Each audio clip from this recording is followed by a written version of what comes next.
Bukod sa multa, pwedeng makulong ang mga residenteng ayaw paawat sa pamorningang biritan sa video sa ilang lungsod dito sa Metro Manila. Narito ang sulyap sa iba pang mga balita.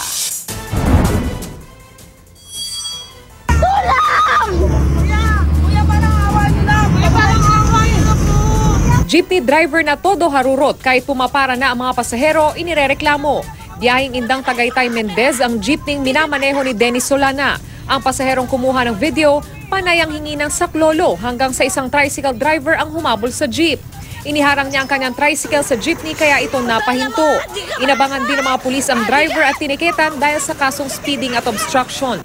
Ayon sa uploader ng viral na video, umamin si Solana na may hangover pa siya.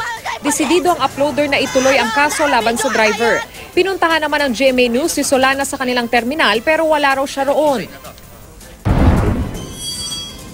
Chinese President Xi Jinping inireklamo sa International Criminal Court dahil sa umano'y crimes against humanity. Naghain ng communication sa ICC sina dating Foreign Affairs Secretary Albert Del Rosario at dating Ombudsman Conchita Carpio Morales kaugnay ng mga plano raw ng China na makontrol ang South China Sea. Maituturing daw na krimen ang mga aktibidad ng China roon kung saan nawawala ng kabuhayan at pagkain ng ilang Pilipinong mangingisda. Inilagay din daw ng China sa alanganin ang pangmatagalang food security ng mga Pinoy dahil sa pagkasira ng kalikasan sa South China Sea. Hilingin na Del Rosario at Carpio Morales maglunsad ng agarang pagsusuri at investigasyon. Sinusubukan pa ng GMA News na makuha ang panig ng Chinese Embassy sa Pilipinas hinggil dito. Pamorningang pagbivideoke, ipinagbabawal sa Caloocan at Valenzuela City.